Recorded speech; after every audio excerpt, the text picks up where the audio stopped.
Hello friends, welcome to my channel commerce Gyan. आइए हम पढ़ते हैं आज कॉन्सेप्ट एंड कन्वेंशंस के बारे में। देखिए, अकाउंटिंग प्रिंसिपल एंड कन्वेंशंस जो है वो फाउंडेशन है पूरी अकाउंटिंग की। तो इसे हमें बहुत डीप और बहुत अच्छे से समझना है। आप कॉपी और पेन लेके बैठ जाइए और फटाफट से नोट्स बनाना स्टार्ट कर दीजिए। मैं आपको एक्सप्लेन करते जाऊँगी, आप नोट्स बनाते जाइए। देखिए, फर्स्ट कॉन्सेप्ट है हमारा business entity concept. Business entity concept हमें ये बताता है कि हमें जो अकाउंटिंग करनी है वो ओनर के पॉइंट ऑफ व्यू से नहीं करनी, वो हमें फर्म के यानी जो बिज़नेस है उसके पॉइंट ऑफ व्यू से करनी है। मतलब जब हम अपने अकाउंट्स बना रहे होते हैं, अकाउंटिंग कर रहे होते हैं, तो हमें ये समझना है कि हम बिज़नेस हैं, ना कि वो ओनर। और यही कॉन्सेप्ट हमें बताता है कि जो बिज़नेस है और वो जो ओनर है वो दोनों के दोनों अलग हैं, वो एक ही नहीं है। और इसी कॉन्सेप्ट की वजह से जो लाइबिलिटी है वो उसमें क्रेडिट साइड में आती है, और वो जो कैपिटल है वो क्या है, लाइबिलिटी बन जाती है इसी कॉन्सेप्ट की वजह से। बिज़नेस का जो ओनर है उसने बिज़नेस में पैसा लगाया, भाई बिज़नेस है, अब हम बिज़नेस के नज़रिए से देखेंगे तो जब हमें पैसा देगा तो वो तो हमारे लिए लाइबिलिटी हो गई ना। इसीलिए समझ में आ गया होगा आपके। आगे बढ़ते हैं। सेकंड कॉन्सेप्ट है आपका dual aspect concept. Dual aspect concept की वजह से ही हम जर्नल एंट्री करते हैं, वो भी दो उसमें अकाउंट्स में, डेबिट एंड क्रेडिट में।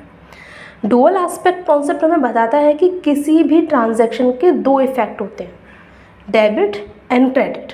और इसी डुअल एस्पेक्ट कॉन्सेप्ट की वजह से हमारा अकाउंटिंग इक्वेशन बनता है जो कि हमें बताता है कि capital plus liability is equal to assets. ठीक है, तो डुअल एस्पेक्ट कॉन्सेप्ट है, कॉन्सेप्ट हमें ये बताता है कि जब भी हमें जर्नल एंट्री करनी है तो हमें देखना है कि ट्रांजैक्शन कोई भी जो ट्रांजैक्शन हो रहा है वो कौन से दो अकाउंट्स को इफेक्ट कर रहा है। आगे बढ़ते हैं। नेक्स्ट है मैचिंग कॉन्सेप्ट, बहुत ज़्यादा इम्पॉर्टेंट, इससे सबसे ज़्यादा क्वेश्चंस बनते हैं। देखिए, मैचिंग कॉन्सेप्ट हमें बताता है कि जितने भी खर्चे हैं जो कि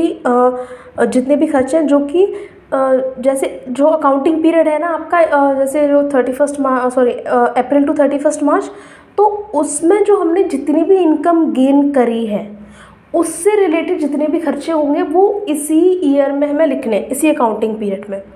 मतलब कि मैचिंग से ही समझ में आ रहा है कि कुछ मैच करने की बात हो रही है। मैच करने की बात ये हो रही है कि जो भी इनकम करी है हमने, जो भी इनकम है जनरेट हुई है, उससे रिलेटेड जितने भी खर्चे होंगे, चाहे वो आउटस्टैंडिंग हो चाहे प्रीपेड हो, प्रीपेड होंगे तो लेस कर दिए जाएंगे, आउटस्टैंडिंग होंगे तो ऐड कर दिए जाएंगे।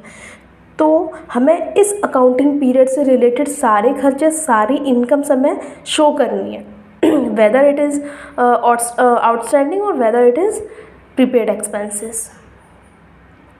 आगे बढ़ते हैं। रियलाइजेशन और रिवेन्यू रिकॉग्निशन कॉन्सेप्ट।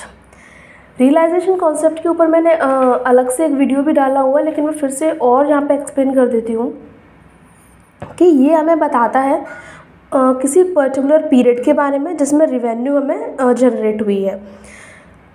ये हमें बताता है कि रिवेन्यू तब जनरेट मानी जाएगी जबकि हमने ओनरशिप ऑफ गुड ट्रांसफ़र कर दी है। अगर ओनरशिप ऑफ गुड ट्रांसफ़र हो चुकी है तो रिवेन्यू भी जनरेट हो जाएगी और उसको हम इसी अकाउंटिंग पीरियड में शो करेंगे। ठीक है, जैसे मान लेते हैं, जैसे मैंने आज की डेट में गुड्स सोल्ड करे, जैसे 1 जनवरी को मैंने गुड्स सोल्ड किया और मुझे उसका जो अमाउंट है वो मुझे रिसीव हो रहा है नेक्स्ट ईयर, मतलब नेक्स्ट फाइनेंशियल ईयर 1 अप्रैल को जा करके। तो जो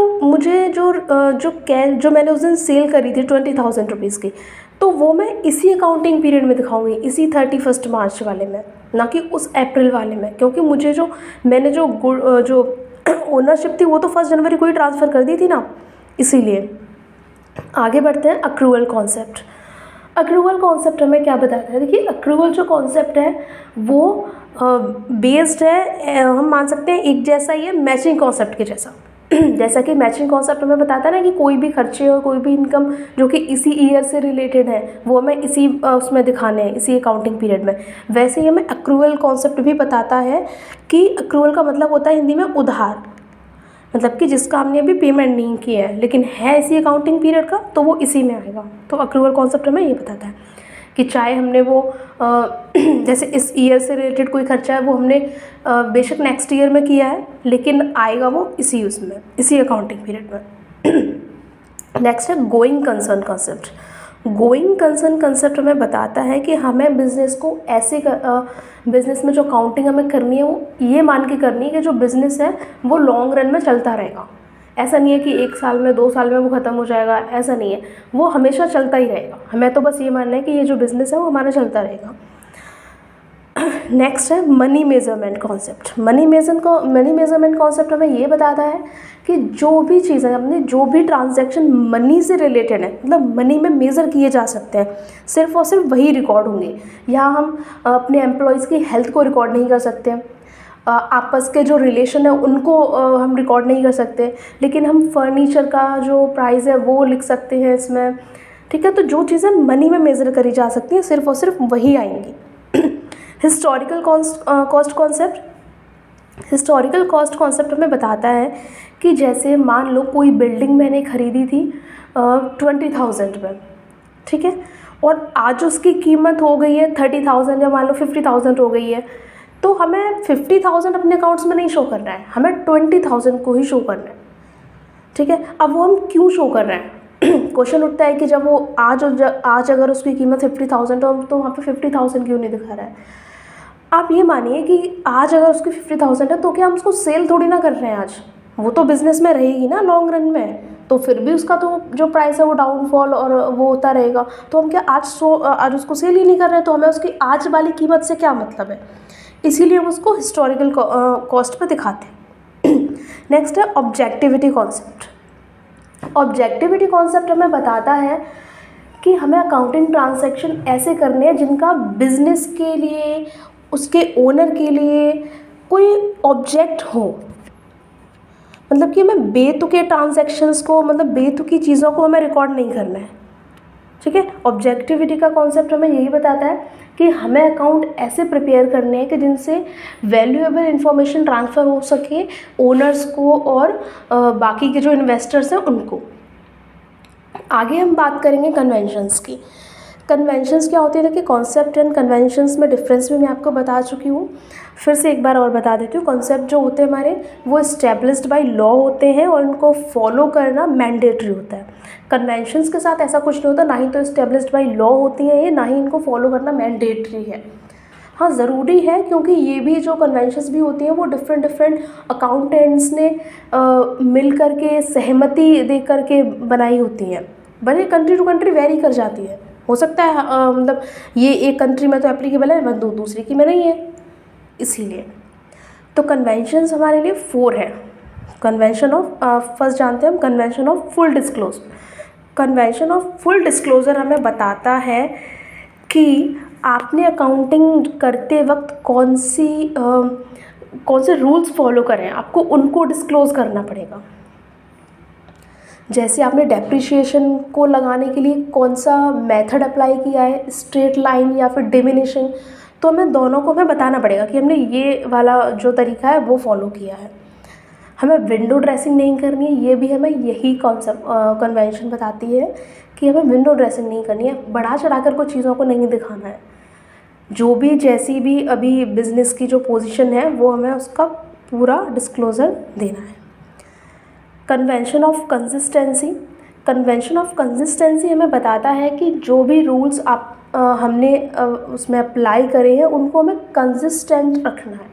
ऐसा नहीं है कि हर ईयर में आप चेंज करते जा रहे हो, जैसे एक ईयर में तो आपने स्ट्रेट लाइन मेथड यूज़ किया, दूसरे ईयर में आपने डिमिनिशिंग मेथड यूज़ कर लिया, तो ऐसा नहीं हमें करना है, हमें हर ईयर सेम मेथड को अप्लाई करना है। नेक्स्ट है कंजर्वेटिज्म और प्रूडेंस, मोस्ट इम्पॉर्टेंट। कंजर्वेटिज्म हमें बताता है कि सारे जो लॉस जो हमें दिखाई दे रहे हैं, मतलब हमें लग रहा है कि ऐसा लॉस हो सकता है इन फ्यूचर, तो उसको तो हमें रिकॉर्ड करना है। लेकिन अगर हमें ऐसा लग रहा है कि फ्यूचर में कोई हमें इनकम भी जनरेट हो सकती है, हमें कोई फ़ायदा हो सकता है, वो हमें रिकॉर्ड नहीं करना है। और इसी कन्वेंशन की वजह से प्रोविज़न्स वगैरह बनाए जाते हैं, जैसे हम डाउटफुल डेट्स के लिए बनाते हैं। और जैसे मान लो कोई सूट फाइल हो रखा है, तो उसमें हम एक कंटिजेंसी जो लाइबिलिटी होती है वो हम लेकर के चल रहे हैं कि मान लो 50,000 रुपीज़ हमारे डूब सकता है, कोई केस चल रहा है उसमें जा सकता है हमारा 50,000 rupees.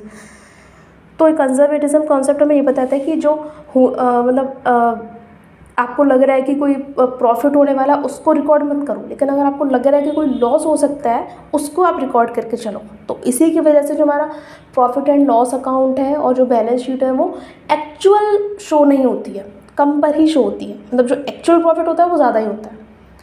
Next, convention of materiality. Convention of materiality हमें क्या बताता है? This convention is an exception to the convention of full disclosure. According to this convention, items having an insignificant effect or being irrelevant to the user need not be disclosed. ये हमें बताता है कि ऐसा कोई भी आइटम जो कि उसके लिए इन्वेस्टर्स के लिए कोई भी यूज़फुल नहीं है तो हम उसको हटा देंगे, हमें उसको डिस्क्लोज करना ही नहीं है। These unimportant items are either left out or merged with other item.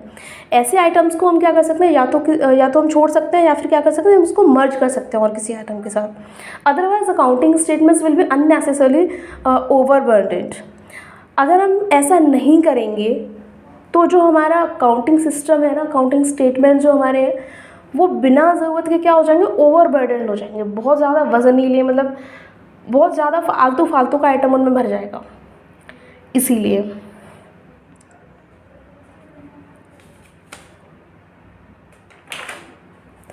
I hope आपको समझ में आ गया होगा सारे कॉन्सेप्ट एंड कन्वेंशंस, और इनके जो कीवर्ड्स जैसे मैंने बताए थे उनको आप नोट कर लेना तो आपको उसे समझ में आ जाएगा।